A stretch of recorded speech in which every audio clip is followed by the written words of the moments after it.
Hi, John. Welcome.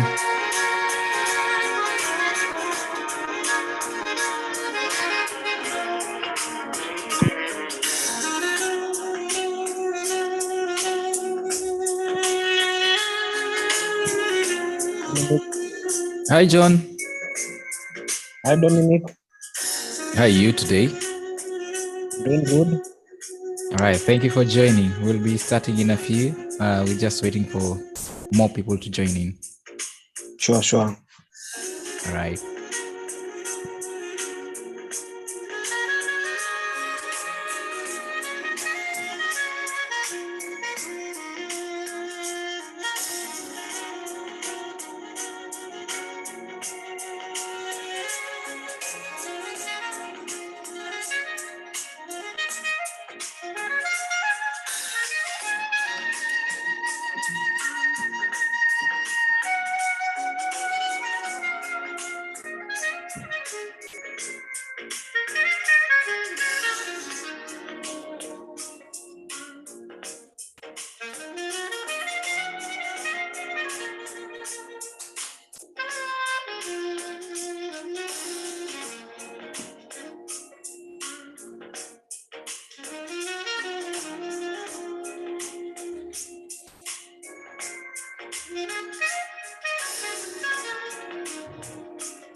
Hi all and good evening. Karibuni sana.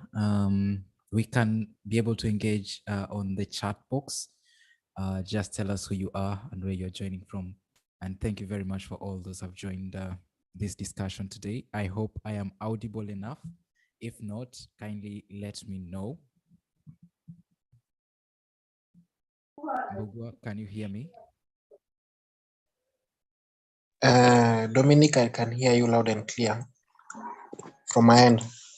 All right, thank you very much. There's James Chapa saying joining from Malindi. Thank you very much, James.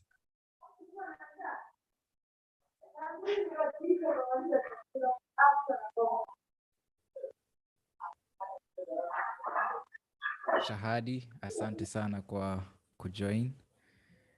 There's Dennis Maipia all the way from Tana River. Asante kwa kujoin. Tuko na mzee wa kazi Kashi Jamain all the way from Kwale County. Asante sana. Hello, I'm William Jewa from Kilifi. Thank you very much, William, for joining.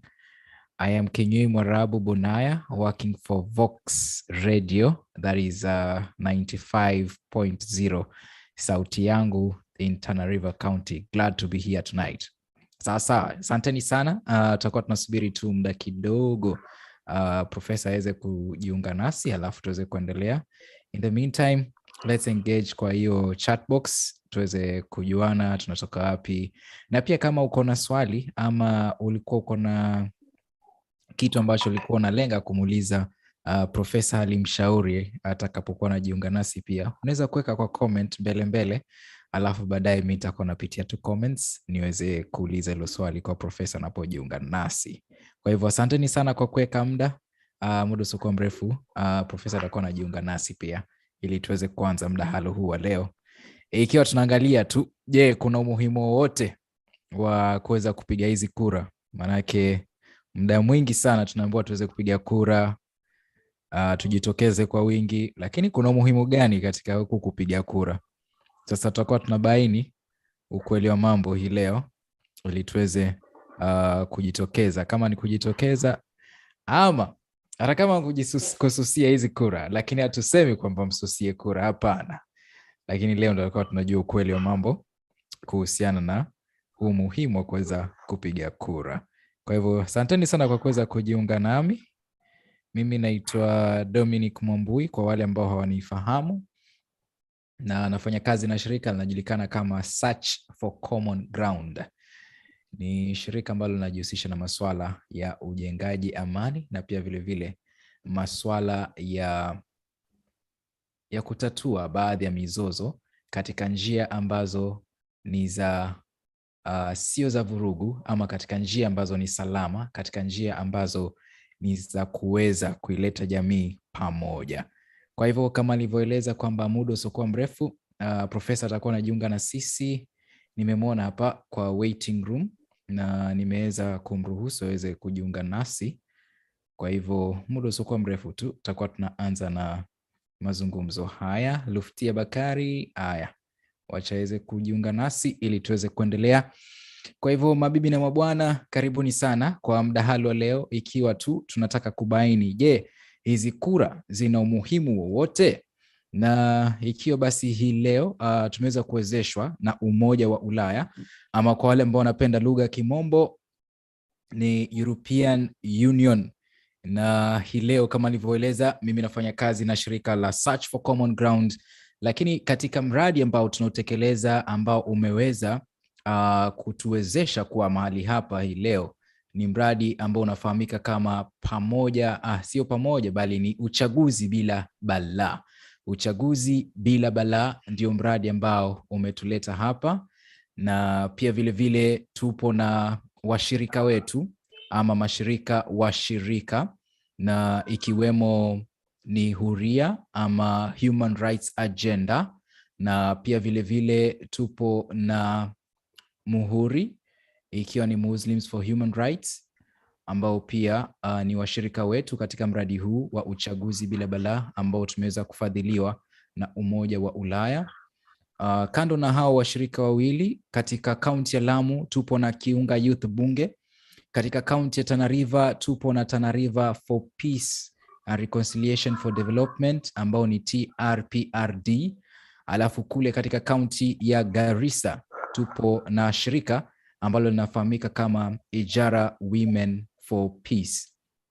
Nikiweza kuangazia tu kwa haraka kuhusiana na mradi huu wa uchaguzi bila balaa, ni mradi ambao utakuwa unafanyika kwa muda wa miezi 18 hivi, na katika mradi huu lengo letu kubwa ni kuweza kuhamasisha jamii ili kuweza kutumia mbinu ambazo sio za vurugu bali mbinu za amani ili kuweza kutatua baadhi ya mizozo ambayo inatokana kipindi hiki cha siasa ama kipindi hiki cha uchaguzi. Bila kupoteza muda, ningetaka tu kuweza kusikia kama Profesa ama Daktari Halim Shauri kama kipaza sauti chake kiko sawa, alafu tuweze kuanza mdahalo huu rasmi. Asante sana. Habari ya jioni. Nzuri sana Profesa, na kupata loud and clear. Vizuri. Okay, asante. Asante sana. Okay, karibuni sana basi katika mdahalo huu wa leo, ikiwa ni siku ya Jumatano hii, na pia vile zikiwa zimesalia takriban siku 5 tu ili tuweze kupiga kura. Lakini kuna baadhi ya watu wanauliza hapa nje, hizi kura jamani zipo na umuhimu gani? Or are these votes important? Is it important for us to vote? Sasa leo tunataka tuweze kubaini ukweli wa mambo na kumshukuru tu Profesa Halim Shauri, manake yupo katika usafiri, lakini akanambia kwamba kwa sababu ya heshima yako basi mimi nitaweza kuegesha gari langu kando tu ili tuweze kuwa na haya mazungumzo, alafu tuweze kuendelea mbele. Kwa hivyo kama nilivyowaeleza pale awali, unaweza kutumia comment section hapo kuweza kuangusha swali lako kipindi tutakapokuwa tunazungumza na Daktari Halim Shauri hapa. Kwa wale wasiomjua Profesa Halim Shauri ambaye pia vile ni daktari, yeye huwa anafanya kazi katika Chuo Kikuu cha Pwani. Kando na hilo, yeye ni mtafiti, na kando na kuwa mtafiti pia vile yeye ni mtetezi wa haki za binadamu, na kando na hilo pia yeye kwa lugha ya Kimombo wanasema kwamba apo na ufahamu mkubwa ama yupo na ujuzi mkubwa katika sociology, kama sijakosea katika hiyo lugha ya Kimombo. Manake Kimombo sio mambo yangu, lakini Kiswahili kidogo tumeweza kubobea. Tukianza mazungumzo yetu basi, Profesa, je, unakumbuka kipindi ambapo uliweza kupiga kura yako mara ya kwanza, na ilikuwa ni muda gani ule ambao uliweza kupiga kura yako kwa mara ya kwanza? Nafikiri hilo ni swala zuri la kuchemsha bongo. Nilianza kupiga kura kitambo sana mimi. Kura za mwanzo kabisa wakati kwanza ugatuzi ulikuwa bado, na katika nafikiri mwaka wa 80 huko nilianza kupiga kura mara ya kwanza. Naam.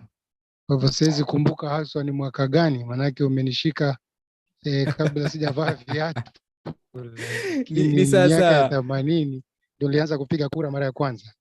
Natumai hicho kipindi ilikuwa ni ule wakati ambapo naambiwa muweze kupanga milolongo mirefu ili muweze kupiga kura zenu, ama tuliweza kuwahi kura za mlolongo zilipoanza wakati wa marehemu Rais mpendwa Moi. Kura za mlolongo, kura za wale wanaita acclamation, tuliweza kushiriki katika kura hizo. Ambapo tunaona kwamba kuna maendeleo yenye yameweza kupatikana katika swala zima la upigaji kura katika nchi ya Kenya. Asante sana. Bila shaka katika hiyo hali ya kuweza kukumbusha kule tulikotoka, ni kwamba tumeweza kupiga hatua kubwa sana kidemokrasia, hali ya kwamba kwa sasa kura hazipigwi jinsi zilivyokuwa zikipigwa pale kitambo.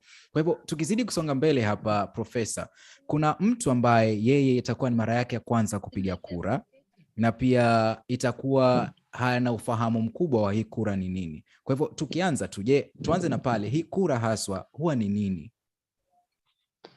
Kura nafikiri huwa ni nafasi ya kumshirikisha mwananchi katika utawala, kwa sababu mwananchi ndiye anatawaliwa, na kwa sababu hatutaki kumtawala huyu mwananchi kwa nguvu, basi tunampa fursa tunampa fursa ya kuweza kujichagulia ni nani yule atamtawala, kwa sababu swala la kura ni swala la utawala, na nafikiri ni muhimu utawala kama utafanywa kwa kushirikisha mwananchi mwenyewe, ili yale maono yake ama yale matarajio yake yaweze kuchukuliwa na yule atakaye mtawala.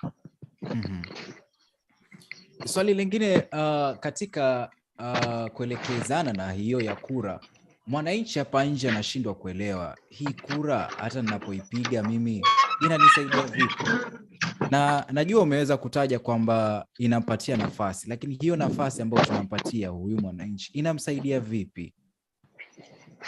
Nafikiria kura tuiangalie kwa macho ya kuweza kuwa na thamani, na tukiangalia hivyo basi kura tunaweza ifananisha na hela ama pesa, kwa sababu pesa unaweza kununua bidhaa na huduma moja kwa moja, lakini kura pia ina nguvu hizo hizo, lakini unanunua bidhaa hizo si moja kwa moja. Kwa lugha ya Kiingereza tunasema pesa unanunua directly, lakini kura unanunua services, unanunua vitu, unanunua huduma indirectly, yani si moja kwa moja. Kwa hivyo kura ni muhimu, ni njia nyingine ya kujinunulia yale mambo ambayo ama zile huduma ambazo mwananchi angependa kuzipata katika nchi.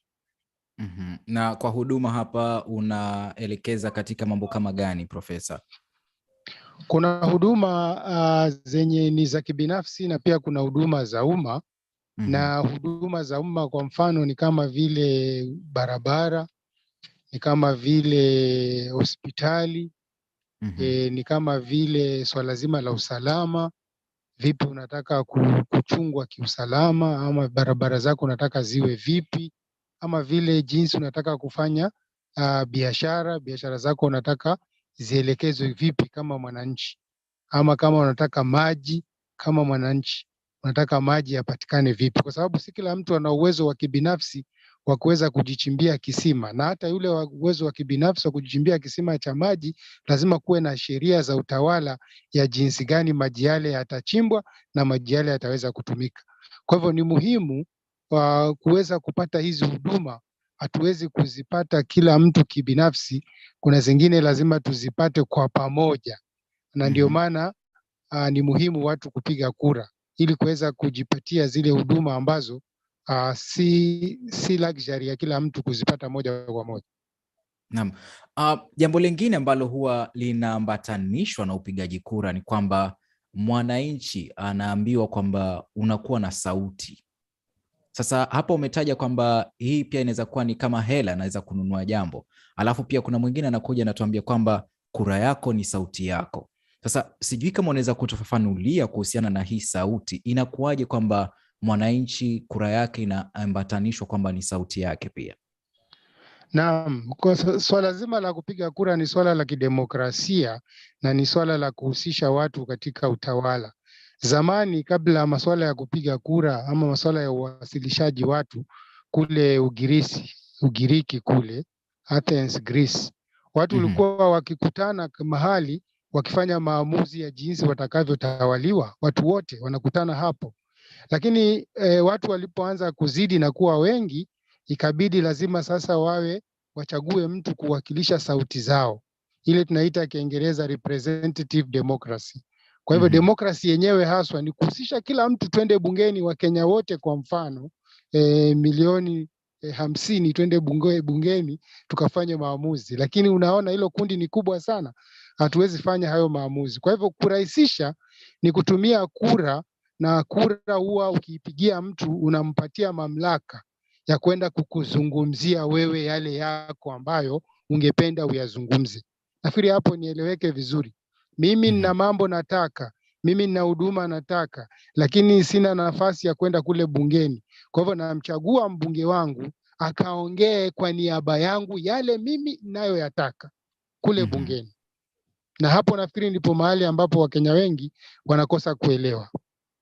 Haya, asante sana. Niweze kuwakumbusha tu wale ambao wapo katika mdahalo huu na mimi, unaweza kutumia hiyo comment section hapo chini kuweza kuandika swali lako, ama pia vile vile kama upo na jambo ambalo ungependa liweze kufafanuliwa zaidi, unaweza kutumia hiyo comment section. Lakini kuwakumbusha tu ni kwamba mdahalo huu pia vile vile umewezeshwa na shirika la Search for Common Ground, na pia vile vile ni kupitia kwa mradi ambao unafahamika kama uchaguzi bila balaa.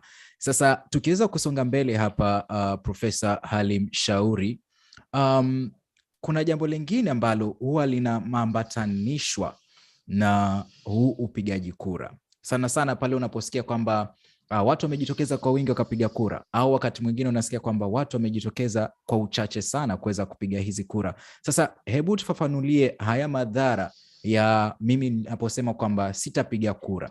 Je, kuna madhara yoyote ambayo unaweza kuyapata kutokana na ule uamuzi wa kusema kwamba sipigi kura? Ama kama hakuna madhara, je, ni mambo gani ambayo yataenda kombo kwa sababu yangu mimi ambaye sijapiga kura? Nafikiri tusiposhiriki katika upigaji kura huwa kuna madhara makubwa sana, kwa sababu huwa unaachia wale wenzako ambao wataenda kupiga kura. Maono ya wale wenzako ama huduma ya wale wenzako wenye wanazitaka pengine haziendani na zile wewe unazozitaka. Aina ya uongozi ambao wale wenzako wanauhitaji pengine hauambatani na ule wako ambao wewe unautaka. Kwa hivyo usipopiga kura ni kwamba unazima sauti yako, unazima ile ndoto yako wewe ya kuona ni jinsi gani ungetawalwa, ama ungeona ni huduma gani zingepewa kipaumbele katika maendeleo ya taifa. Kwa hivyo madhara ni makubwa sana. Tusipopiga kura tunapata barabara zenye hazitufurahishi. Tusipopiga kura tunapata huduma za afya zenye hazitufurahishi. Tusipopiga kura tunapata elimu shuleni yenye haitufurahishi. Kwa hivyo wakati tunapiga kura, tunapigia kura maono, tunapigia kura ndoto ya maisha bora mbeleni. Lakini unaona hapa mara nyingi huwa kuna changamoto kubwa sana, kwa sababu ukiangalia kampeni zenye zimefanywa katika wakati huu wa kupigaji kura, watu wengi wanafikiria kupiga kura labda ni kupewa shilingi 50 na mwanasiasa, ama kupiga kura ni kupewa t-shirt avae ama apewe kofia avae. Sisi tunasahau kwamba upigaji wa kura unahusiana na maisha yetu kama Wakenya. Kwa hivyo kura ni maisha, na lazima wakati tunaipiga tuipige ile kura kuangazia yale masuala ambayo yatabadilisha maisha yetu siku zijazo. Asante sana. Tayari naona kuna baadhi ya maswali yameanza kumiminika hapa. Kuna mmoja anauliza, how can we hold the elected leaders accountable since after elections these leaders go missing or create a lot of proxies? Huyu ni James Chapa kutoka eneo la Malindi. Bila shaka ni kuhusiana na lile swala ambalo tumesema sisi ndo tunachagua hawa viongozi wawe sauti zetu pale bungeni. Sijui hapa huyu James Chapa utamfafanulia kivipi? Nafikiria shida kubwa yenye tuko nayo kama wapiga kura ni kwamba sisi hatuko pamoja. Tunakuja tu pamoja wakati wa kupiga kura, tukimaliza kupiga kura kila mtu anashika njia yake. Lakini nafikiri sheria iko wazi, kama tumemchagua kiongozi akatuongoze, tumemchagua kiongozi akatuzungumzie bungeni, na hawezi kutuongoza na hazungumzi bungeni, sheria iko wazi kwamba tunaweza tukamuita nyumbani aje akae ili afanye shughuli zingine, manake shughuli zile za uongozi zimemshinda. Kuna sheria inaitwa recall. Kwa hivyo tukichagua mtu kwa county assembly ama tumchague mtu kwa senate ama kwa hata national assembly, tunaweza kumuita kwa kutafuta signatures sahihi za kiwango cha watu kenye kimeruhusiwa na sheria kwa county assembly na pia kwa member of parliament na kwa senate, alafu tunaweza kuenda ile process ya kuweza kumtoa kama mjumbe ili arudi, kwa sababu hawezi kutekeleza majukumu yake. Haya, asante sana. Kwa hivyo James Chapo, umesikia kwamba hapo ipo sheria, lakini wananchi baada ya kupiga kura ndo huwa hawawezi kuifuatilia. Sasa tukisonga mbele hapa, Profesa, kura ina uzito gani katika mpangilio wa maendeleo na pia kutatua shida za mwananchi, japo umegusia pale mwanzo, lakini sasa nataka uweze kutueleza huu uzito wa hii kura pia vile vile. Ndo huyu ambaye anatizama leo ama huyu ambaye ameweza kujiunga katika huu mdahalo aweze kutoka hapa akijua kwamba hii kura yangu naenda kuipiga, lakini huu ndo uzani wake. Nafikiri ni kura ina uzito mkubwa sana. Unaweza kuiona kura ni yako wewe peke yako, lakini kura ni yetu sote. Wakati mimi nikipiga kura yangu mahali fulani na mwingine akipiga yake mahali fulani, hiyo ndio inapeana uzito wa yule tunayemtaka kushinda. Na nafikiri uzito huu huwa unaendana na yale maono ambayo tunayataka. Na yale maono mara nyingi wale wanaotaka viti huwa wanawakilisha haya maono yao kupitia kile wanaita manifesto. Yaani huwa wanapeana zile ndoto zao ambazo wao wangependa waweze kuzipata katika utendakazi wao. Kwa hivyo nafikiri hapo ndio kuna umuhimu na kuna uzito wa kwa nini tupige kura na kwa nini tupige kura kwa wingi. Kwa sababu tukipiga kura kwa wingi tunajaribu kusema kile kitu tunachokitaka ama zile service tunayoitaka ili tuweze kufaulu katika maendeleo. Haya, asante sana kwa kuweza kutujuza hilo, lakini pia vile vile naona kuna maswali hapa ambayo yanatiririka kusema ukweli. Kuna mmoja hapa anasema, lakini ni kwa nini hizi huduma ambazo mwananchi anapewa ziweze kufungwa na siasa? Bila shaka kama mwana sosiolojia profesa, unaweza kutufafanulia zaidi ni kwa nini wakati mwananchi anataka kitu fulani lazima aende katika njia siasa ndo kile kitu aweze kukipata? Huyu ni David Ngumbao. Kwa lugha ya Kimombo anasema, why should government service delivery be tied to politics?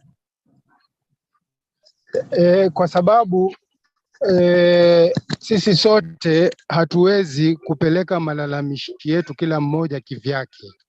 Na hapo ndo siasa inakuwa ya maana, kwa sababu siasa inamaanisha kwamba tuje pamoja, tuchaguane yule ambaye ataweza kuwasilisha huduma zetu ama matakwa yetu katika bunge la kaunti ama katika bunge la seneti ama katika bunge la kitaifa. Na kwa sababu hiyo basi upigaji kura unakuwa ni muhimu sana. Kama vile tulivyotangulia kusema, unapeana jukumu, unapeana responsibility, unapeana sauti yako, unapeana ndoto yako, ruwaza yako kwa kiongozi wako. Kwa hivyo ukichagua kiongozi mwenye hana ndoto, mwenye hana ruwaza, basi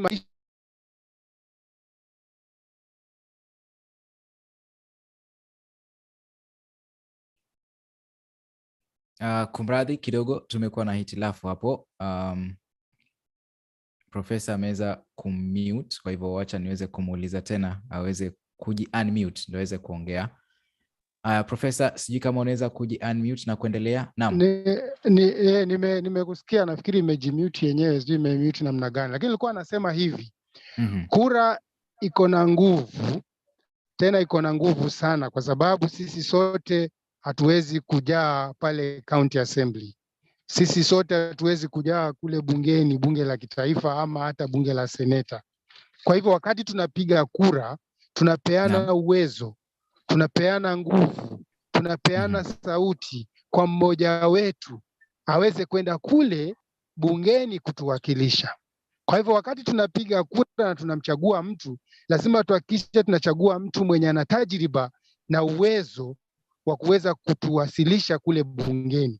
Mtu mwenye ana ndoto, mtu mwenye ana ujuzi, mtu mwenye tunaweza kumwamini na maisha yetu, kwa sababu kura ni maisha.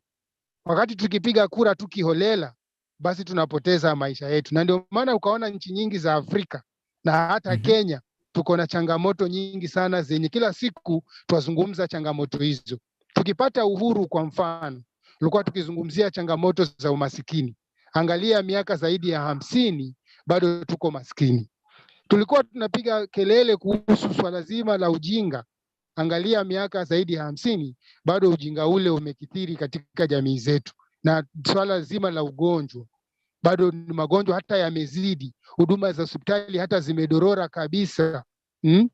Ukichukua mfano wa kanda nzima ya Pwani, kaunti nzima, kaunti zote 6 za Pwani kutoka uhuru miaka 50, ukitaka huduma za ICU yani mpaka uje Coast General, yani viongozi wenye wamechaguliwa katika hizo sehemu zingine zote hawakuona hilo ni la maana.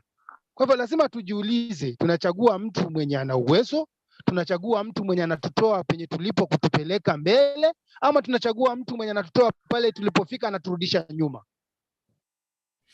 Haya, asante sana Profesa hapo kwa kuweza kufafanulia hilo swali ambalo limeweza kuulizwa na David Ngumbao. Kashi Jamain anagusia swala tata hapa pia vile vile, ikiwa ni kuendana tu na umuhimu wetu sisi kuweza kupiga kura.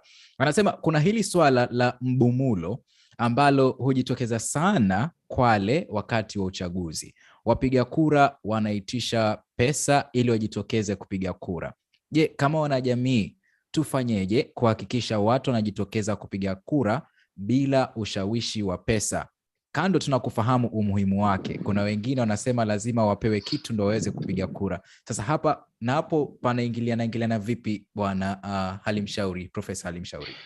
Swali zuri sana hilo bwana Jameni ameuliza, swala zuri sana, na tu nimkosoe kwamba wakati mtu anapodai kupewa pesa ndio akapige kura, huyo hajifahamu, na afahamu maana ya kura, na afahamu maana ya kupiga kura. Maana ya kupiga kura si kupewa pesa. Kura ni karatasi nzito. Nimesema kura ni pesa, hiyo yenyewe kura ni pesa. Sasa hiyo kura yako kama ni pesa, utapewaje shilingi 50 ukapigie mtu kura kwa miaka 5? Utapewaje shilingi 100 kura yako ikiwa ni pesa yenye na thamani zaidi ya hiyo shilingi 100 ukapigie mtu kura umpe kazi ya miaka 5? Nafikiri swala nyeti hapo la kuweza kuambia wananchi ni kwamba kura ina thamani ya juu sana, na ndio maana nchi imesimama kujaribu kuona kwamba watu wataweza kupiga kura. We imagine nchi nzima ya Kenya imesimama sasa hivi, masuala yote yamesimama, kila mtu anaangazia kupigaji kura. Mataifa majirani yanatuangalia tutapiga kura namna gani. Mataifa ya nje yamekeza pesa, ikiwemo pesa hizi ambazo twazitumia hapa katika huu mjadala, ni pesa za mataifa ya nje wamechanga wa kuweza kutuwezesha sisi kufahamu umuhimu wa upigaji kura. Alafu unapewa shilingi 50, unakubali, unasema kura kazi yake ni kupewa shilingi 50, kura maana yake ni kubumulwa. Mimi nataka niwaambie hivi, kura maana yake ni kuondoa umaskini. Kura maana yake ni kukupatia maji masafi. Kura maana yake ni kukupatia shule bora. Kura maana yake ni kukupatia barabara nzuri. Kura maana yake ni kukupatia maisha yaliyo bora. Kura maana yake si shilingi 20, si shilingi 50, si shilingi 100, hata si shilingi 1000. Ni masikitiko makubwa sana tunasikia kwamba pia watu kwamba wananunua wagombeaji wananunua vitambulisho, wananunua kura za watu, na wananunua na shilingi 50, wananunua na shilingi 100. Honestly, maisha ya watu, hospitali, barabara unanunua na shilingi 100. Lakini hiyo yote ni kwamba watu wetu ni maskini na watu wetu hawaelewi maana ya kura. Wanafikiria ni kikaratasi tu. Kwa hivyo tuna jukumu kubwa sisi sote kuweza kuhamasisha ndugu zetu, dada zetu, watu wetu wajue kwamba kura ni maisha yao. Wakati akichukua shilingi 50, basi asilalamike wakati barabara zina mashimo. Asilalamike wakati akienda hospitali na hakuna daktari. Asilalamike wakati akienda hospitali na hakuna madawa. Hilo nafikiri liwe wazi.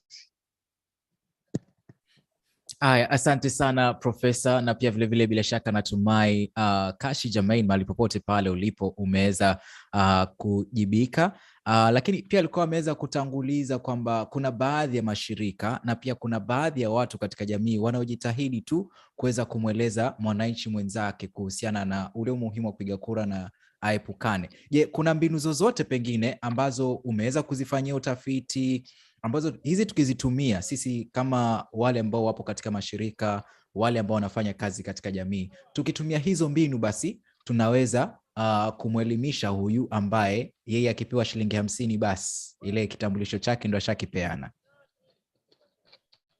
Nafikiri mahala muhimu ambapo tunakosea sisi wote kama Wakenya ni pawili. Kwanza kuna ile tunaita civic education. Hili ni swala ambalo halipewi kipao mbele na IEBC.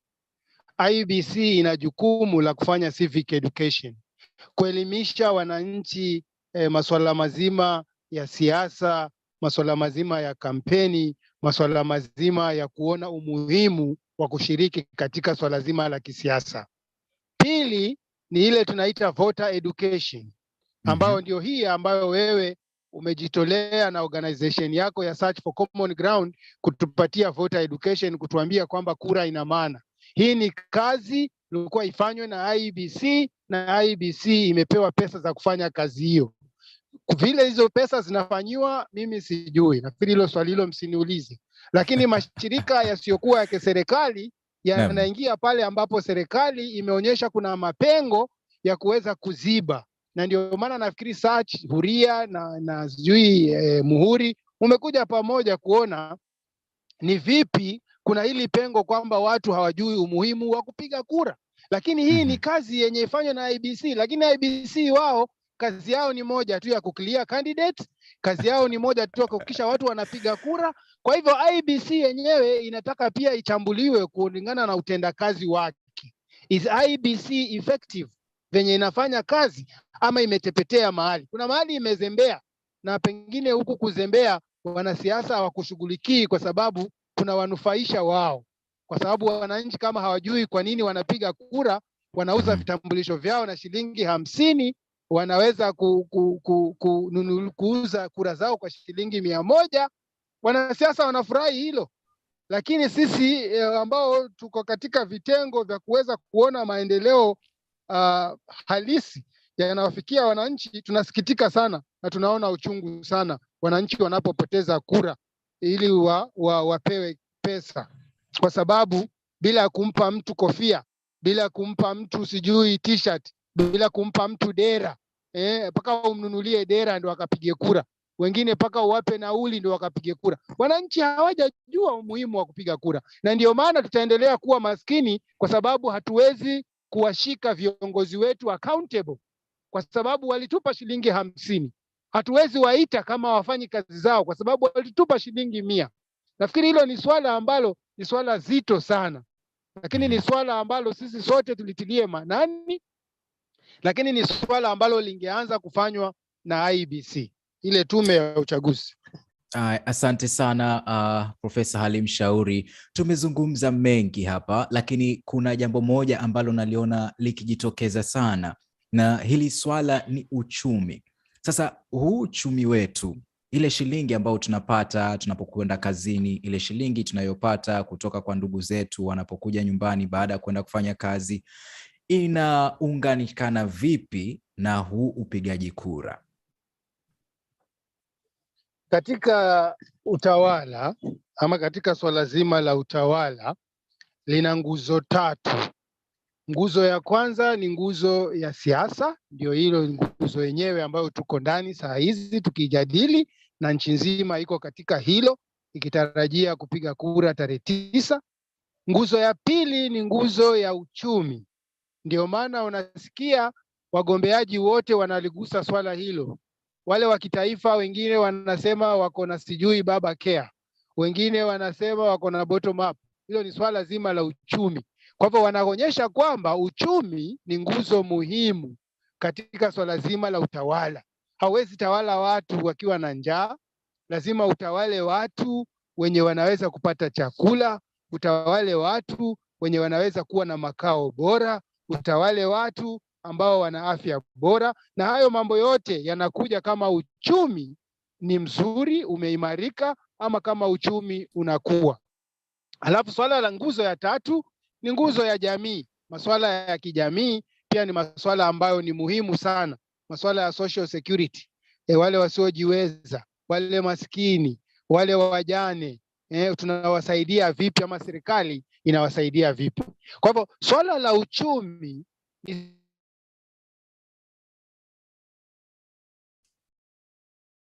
tunachagua viongozi tuweze kuliangazia kwa umakini sana, kwa sababu swala la uchumi ni swala ambalo linatugusa sisi sote. Ni swala ambalo linanigusa mimi, ni swala ambalo linagusa yule ambaye ni maskini, na ni swala ambalo linagusa yule ambaye ni tajiri. Kwa hivyo wakati tunawekeza kura zetu, je, tunawekeza kwa kiongozi mwenye ana mpango gani wa kuweza kututoa katika umaskini, katika uchochole, atuweze kutuweka katika maisha ya kuweza kujinunulia chakula. Unasikia sasa hivi Kenya ina changamoto ya bei za bidhaa, especially chakula imeenda juu sana. Na hii haiwezi rudi chini tukichagua viongozi wenye hawajielewi, tukichagua viongozi wenye hawajui wataanzia wapi kuenua watu kiuchumi.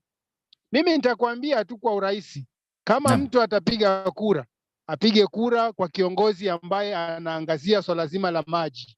Wakati ukipata maji, linagusa moja kwa moja afya yako. Maji masafi ni afya yako. Wakati unapata maji ya kutosha, unaweza kutumia kwa nyumba, afya yako inaboreka, na pia unaweza kutumia maji yale kuanza kuzalisha. Aidha kuzalisha kiviwanda ama kuzalisha kulima. Wakati unalima, tayari chakula inakuwa nyumbani. Maji unayo, chakula unacho. Excess, kile chakula ambacho kimezidi ambacho huwezi tumia nyumbani, kitakupeleka sokoni ukauze. Kwa hivyo, wakati unapiga kura, angalia ni nani anazungumzia kuhusu swala la maji na atatatua vipi? Ni nani anazungumzia swala la chakula na atalitatua vipi? Unga umefika 200 na shilingi 50. Nafikiri tukifika tu hapo, hiyo wananchi iingie kwa akili yao kwamba kupewa shilingi 50 ama shilingi 100 na kuuza kura hakununui unga. Mfuko mmoja wa unga ni shilingi 250 na utaununua miaka 5 kabla kuchagua kiongozi mwingine. Kwa hivyo uchague kiongozi ambaye atainua uchumi, aweze kukufanya wewe uweze kuweka mkono wako kwa mfuko na uweze kununua unga bila kupata shida.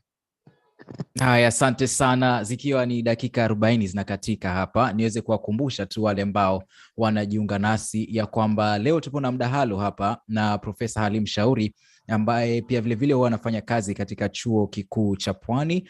Yeye ni mwana sosiolojia na pia vile ni mtafiti, na kando na hilo pia ni mtetezi wa haki za binadamu. On the comment section, I can see a quote. Maybe a quote, if you could unmute yourself and get to ask Professor the question that you've been able to indicate on the comment section. I'm just trying to use a new language so that we can be able to accommodate some of the people in this call who do not understand Swahili. Over to you, Akoth. Maybe if you could just ask Professor that question that you had put in the comment section. Thank you, Dominic. Leo umeongea Kiswahili, and Kiswahili seems to be very nice if people know it, talk about it. So my question was, so many people, especially vijana, wanasema we've given up. We continuously choose leaders, hoping that they'll tackle our interest, but once they get to office, they only serve their interest or the interest of the parties they represent. Like maybe ODM, Azimio now, and all that.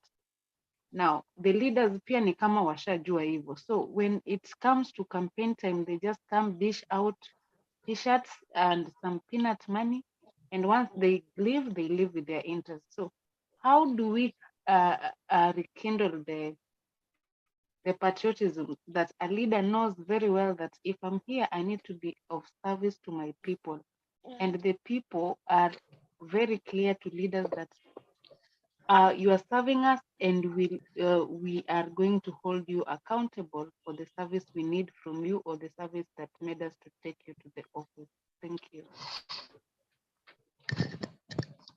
Asante, thank you Akoth. Sababu umecomplain sana, umeongea Kiswahili mingi. I think it is important to know what do you look for in a leader. I think this is one issue that many people don't know, such that we elect wrong leaders and then we expect the wrong leaders to do the right thing. Albert Einstein once said, you cannot do things the same way and expect different results. I will paraphrase that and say, You cannot elect wrong leaders and expect right input. So wrong and right cannot go together. The challenge that we have had in Africa, in Kenya, is a challenge of not identifying correct leaders. You know, when people make noise, when people stand on stage and they dance and they sing and they jump, we think those are leaders. I think we are using a very wrong criteria to select leaders. When people are very aggressive, they chest thump, they abuse each other. Wanaitana kwa podium mshenzi, mjinga. We think that is leadership. That is nonsense. Leadership is about vision. A leader has a vision. And anybody who has a vision, it is easy for them to mobilize and direct resources, financial and human resource, to attain their vision. But if the leaders are to bring Katarina and you dance, the leaders are to twist their kiuno and to know what kiuno does, those are the leaders you have, I think we are wrong. We cannot expect magic. We cannot expect heaven to fall by electing wrong leaders. So young people and all of us, we should be able to know amongst those who have come out to contest the different seats, who is a real leader? And do they have the capacity? Because even the wrong leaders, they know they are wrong leaders, they don't have capacity, but they can propel, they can project, they can share an interesting manifesto. But you know exactly that that person cannot be able to implement that manifesto. But you still go and vote for them. Why? Because you've been given 50 shillings, because you've been given 100 bob. So unless we know what makes a leader, which I have already said, vision, then we'll do the right thing. And I tell you, if you elect the right leader with the right vision, things change in a very interesting way. You saw what happens in Makueni with Kivuta Kibwana. You saw what happened with Ngilu. You saw what happens with the Nyongo Nyongo in Kisumu. Go to Kisumu right now. Go see what Oparanya has done. Eh? What makes Oparanya different from our governors, for example, in the coast of Kenya? All right. It means we are selecting wrong people, expecting correct things. How can wrong bring correct? This is where we miss the point. All right. Thank you very much, Professor, for responding to that. But I would like also to hear from the participants today. Just tell us, how do you think we can be able to rekindle the patriotism in the country, especially amongst the youths who have majority of these votes? How can we be able to rekindle that? If you can be able to put in your comment section, I'll appreciate it, because I'll read it later. But I can see a hand that is up from James Chapa. James Chapa, if you can unmute and kindly ask your question before we proceed. Thank you for the opportunity. I appreciate Professor for taking time to participate in this discussion. And I respect Professor as a mentor and also as a scholar. But Professor, my question is to you. People down here, wananchi, bado wanataka kupiga 6-piece. Labda sijui kama kuna natija gani kwa wananchi kupigia chama kimoja kuanzia rais mpaka MCA. Hasara zake ni gani na faida zake ni gani? Na la pili kunipa ruhusa Profesa, ni vipi tunaweza kuwasisimua vijana kwenda kupiga kura, kuangalia kwamba sasa hivi wanapaka wapatiwe kitu kidogo ndio kupiga kura. Sijui ni vipi tunaweza kuwasisimua vijana kwenda kupiga kura wakati wa uchaguzi. Asante. All right, thank you very much, James. Asante sana. Maswala mazuri sana. Taanza na swala la kwanza. Swala la kwanza ni swala muhimu sana, na ni swala ambalo linajikita katika nchi za kimagharibi, kwa sababu kupigia 6-piece ni ukweli, ni nzuri, inawezekana, lakini watu huwa wanapiga 6-piece kwa sababu huwa hawachagui mtu, wanachagua manifesto ya chama. Kule kwa wenzetu, vyama vya wenzetu vimesimama, na vyama vya wenzetu vikisema manifesto yao ndio hiyo ndio vision ambayo nilikuwa mimi naiongelea, Kwa hivyo inakuwa ni rahisi kupiga kura kwa sababu uangalii mtu, unapigia chama kwa sababu vision ya chama inasema hivi ndivyo watafanya kuhusu barabara, hivi ndivyo watafanya kuhusu afya, hivi ndivyo watafanya kuhusu ajira ama kuhusu viwanda. Na wakisema hivyo wanafuatilia hivyo wakiwa serikalini. Kwa hivyo hiyo inakupa wewe urahisi wa kupiga kura. Ukipiga tu kura 6 piece ama 3 piece, huwa upigi 3 piece mtu, unapiga 3 piece manifesto. Hapa Kenya, hapa Afrika, manifesto hazifuatwi. Kwa hivyo wakati unaanza kusema pigia 6 piece, unaanza kudanganya wananchi. Hapa Afrika lazima tuende na vile Afrika iko. Afrika, vyama vya Kiafrika ni vyama vya kiushabiki. Vyama vya Kiafrika havifuati manifesto zao. Manifesto ni process tu, kwa sababu watu wanaandika manifesto, kila mtu basi anaandika manifesto. Hata hao viongozi wenyewe hizo manifesto hawazioni, wanaandikiwa na watu. Hata hawazijui. Sijui ukiambiwa bottom up, sijui ukiambiwa baba care, wameandikiwa, hata hawajui kuna nini huko ndani. Wameandikiwa na wataalamu wamelipwa, alafu ikiwa launched pale, nyinyi mnaona sherehe kabisa. Hakuna kitu hapo. Kwa hivyo ukitaka kuchagua vizuri, achana masuala ya 6 piece. Angalia mtu ana ndoto gani, na je, ndoto anayo, uwezo wa kutekeleza hiyo ndoto anao? Anaweza kuwa ana ndoto lakini uwezo hana. Kwa hivyo ekeza kura yako kwa mtu mwenye ana ndoto na ana uwezo wa kutekeleza ile ndoto yake. Na uwezo utauona kulingana na je, ameshawahi kufanya kazi, amefanya wapi kazi, amefanya kwa muda gani, ni mambo gani ambayo ameweza kuyaleta na tija gani zinazileta katika zile kazi ambazo alikuwa akifanya kabla hajaomba kiti cha kuwakilisha watu. Kwa hivyo vigezo viko, tunaweza kuvitumia na kuweza kuchagua kiongozi wa sawa. Kwa hivyo 6 piece Afrika, Kenya, uongo. Kwa sababu 6 piece ina work only kama tunapigia manifesto na hatuchagui watu binafsi. Hapa Kenya tunachagua mtu bwana. Huyu mtu anatufaa, huyu ndiye atatatulia matatizo yetu, tunampigia kama MCA. Ukiangalia mbunge unawaangalia, hapana, huyu mtu yuko kwa chama chenye akipendwi, lakini huyu ndiye ana vision na huyu ndiye ana uwezo, unampigia huyo. Chagua watu wenye watakutoa katika limbi la umaskini, katika limbi la uchochole, katika changamoto za magonjwa, kwa kuleta afya bora na huduma bora kwa mwananchi. Achana mambo ya 6 piece. La pili, Alright. Yes. La pili nilikuwa nasema ni vipi tutawafanya vijana waende wakapige kura. Nafikiri hili ni jukumu letu sisi sote, na ni jukumu la kuhimizana, na ni jukumu ambalo wanasiasa wanafanya kwa sababu wao ndio wanataka kupigiwa kura, na sisi pia lazima tulifanye. Wanasiasa wanalifanya pengine kwa sababu wanataka kupigiwa wao kura, watalifanya kwa kuwapatia vijana pesa, ili akiona nimepewa pesa za mwenyewe anaenda kumpigia kura. Lakini sisi jukumu letu ni kuhamasisha wananchi waende wakapige kura, kwa sababu kura ni kuchagua maisha wanayoyataka. Wasipoenda kupiga kura pia wamechagua maisha ambayo either wanayataka ama hawayataki.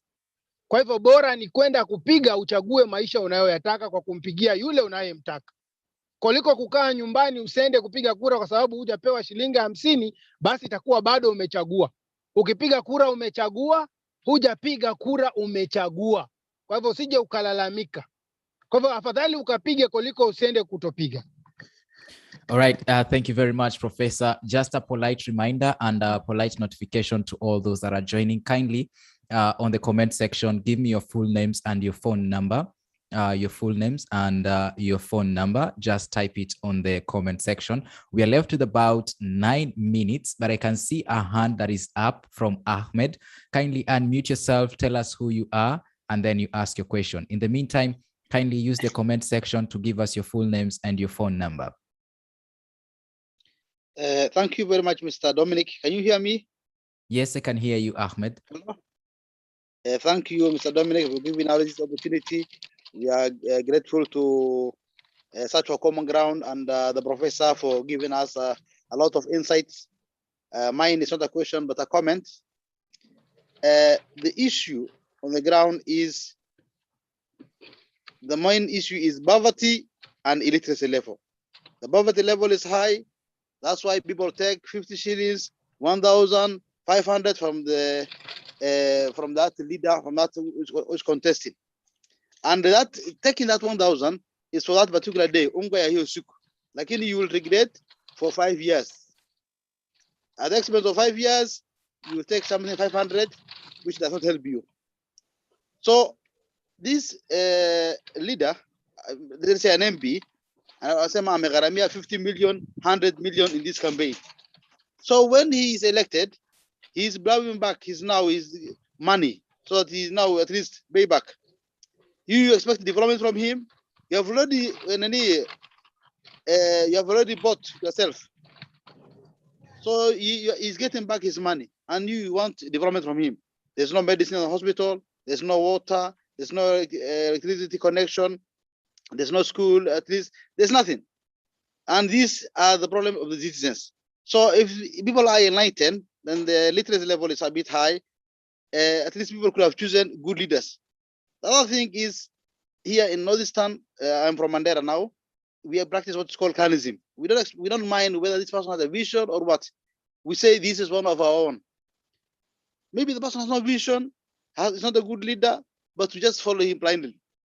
So again, we will regret. So at least we need to ask ourselves first that this person has good policies, his manifestos. We listen keenly, we weigh before we embark on anything.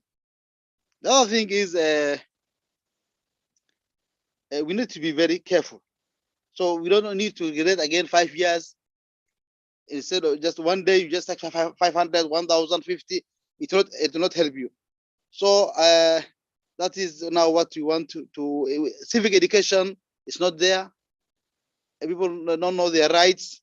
So this thing has to be supposed to be done by IBC, and we are not seeing it on the ground. So at least we leave it to God. We can't do.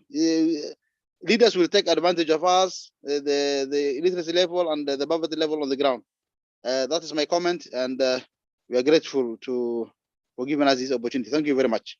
All right, thank you very much, Ahmed, joining us all the way from Mandera.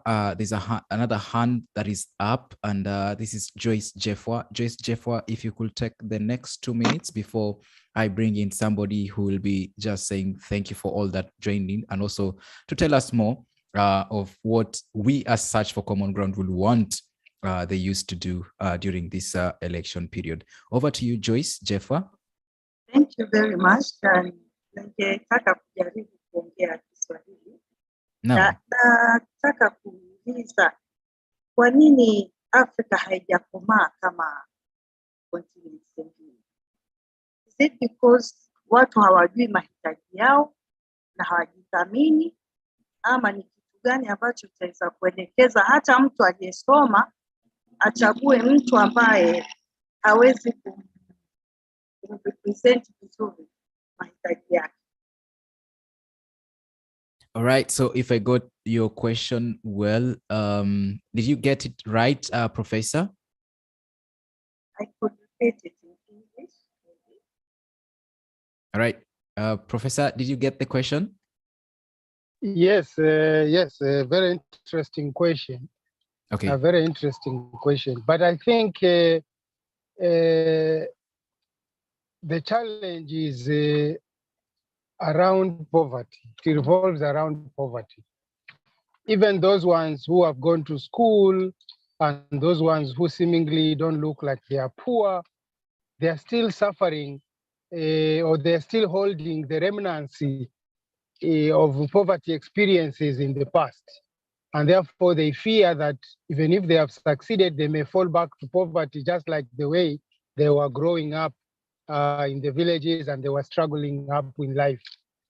And therefore, to make a decision that I should support so and so is all based on interest. And it is all based on selfish, personal interest for those who are poor and for those whom we think they are not poor because either they are in the middle class or even in the upper class. So we vote in Africa on the basis of what is there for me. Whether I have money, I am an owner of a factory, what is there for me? Tender. Whether I am a middle class, what is there for me? Some little privileges here and there. Or for the poor, the 50 shilling, the 100 shilling. So in other words, in Africa, we do not know the meaning of a vote and the meaning of voting. We have a long way to go to be able to educate people. It's not even a question of awareness, to educate people on what is a vote, why do we vote, and how important a vote is.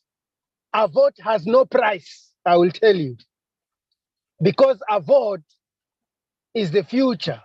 A vote is life. If you cast it wrongly, you are actually saying you want to die, because there will be no doctors, there will be no ICU, there will be no roads, it will be potholes, accidents everywhere all the time. Our roads will be the same way, two-way, not one-way traffic. Good leadership should be able to tackle some of the challenges that are killing us: hunger, road accidents, etc., diseases. All right. Thank you very much, Professor, for that expression there about the importance of why we need to vote. All right. Sorry, I guess you're still speaking, Professor. No, I think I am done. Thank you. All right. All right. Thank you very much. So it's just 1 minute to 9. I just want to quickly just make everybody aware that I had requested for your full names and phone number on the comment section. Kindly do provide that. I will have a follow-up with those details that you're providing. But at this juncture, maybe, Professor, do you have a parting shot, or what is it, that one thing which you will tell the Kenyan youth that is eager to go to vote in regards to keeping peace and also in regards to exercising their constitutional right? Thank you very much. I want to tell Kenyan youth that I am going to vote, and I am going to vote someone or a list of people from MCA to the president with a vision. People who I know will take me where I am to another level. People who will take me from what I have seen to what I have not seen. Just the other day, we were seeing normal roads. Now we have expressway. So I want people who will show me something else bigger than that in terms of the levels, whether presidential, senatorial, governor, but I'm going to vote. And immediately I cast my vote, I go look for a place and rest to wait for the results. I would not involve myself in any form of violence. And I expect many young people, many of us also, to do the same. Go to vote, exercise your constitutional right, vote peacefully, and wait for the results in the comfort of your home, in the comfort of your sitting room, or in the comfort of your mascot. Thank you. All right, thank you very much. Before we leave this space, I'll want to bring on board our Swahili Coast director that has been able to be with us despite her not getting fully or understanding fully Swahili, but she's been able to hold on to this discussion so far. So Gabi, if you could kindly unmute yourself and say hi to the participants today, and maybe if you have a word of peace that you want to share, I give you this opportunity to do so.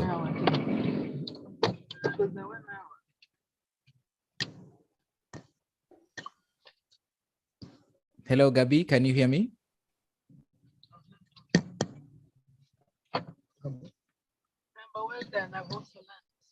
All right, it seems she has a challenge with her microphone. So thank you very much, ladies and gentlemen, for coming through to this discussion. I hope you've been able to get lots of knowledge and lots of inspiration that will take you to the next level as you go to cast your vote. But just to encourage you also to share about the good insights that you've been able to get here on your social media handles. Kindly use the hashtag Uchaguzi Bila Bala while you're doing those comments. So asanteni sana for coming through, and thank you very much for staying on board for this 1 hour. Remember, Uchaguzi Bila Bala is the project that has brought us here. Uchaguzi Bila Bala is a project that is being implemented by Search for Common Ground together with Huria, Muhuri, TRPRD, and also Ijara Women for Peace and Kiunga Youth Bunge, and it is funded by the European Union. So thank you very much for joining, and please let's take that good message out there on social media using the hashtag Uchaguzi Bila Bala. More of these discussions will be coming up, so keep a tab on our social media handles. Asanteni sana, and we can leave at our own pleasure. Thank you very much, and good night to everybody. Okay. All right, Thank you very asante much also. sana. All right, you're welcomed. Bye, everyone. All right, thank you. You're welcomed. Good night, everyone. All right, bye. Shukran na kwaheri. Asante sana Pascal Wambua. Usiku mwema jamani. Asante sana. Usiku mwema. Asante sana Effie, asante sana Kula Nzomo. Thank you so much. All right, thank you very much Arnold. Nice to see you. Asante sana. Kuna usiku mwema. Asante sana Peter Shauri all the way from Kilifi. Okay, have a good night. Thank you very much Lufthia. Hey everyone, have a good night. Hope tutakutana hivi karibuni for another session. All right, asante sana Matano, pia nawe ubarikiwe. Thank you too. So that I'm leaving you guys. Muwe na usiku mwema.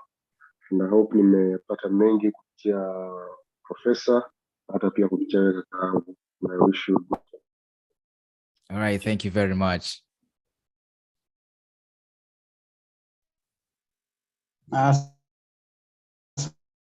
Asanteni sana. Dominic. Yes, who is this speaking? Kashi. Dominic. Yes, Kashi. Vipi bana? Mimi niko poa. Asante sana. Natumai umeweza kupata mawili matatu ya nguvu. Kabisa, kabisa. Asante. Thank you.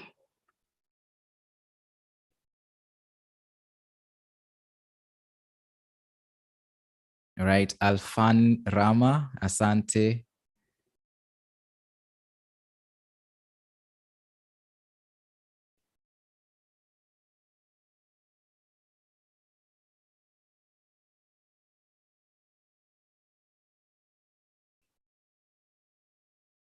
All right, Nelson Songa, Hiran Mugaisi, Evelyn Mwabonje. Asanteni sana Hiran and Nelson joining all the way from Kakamega.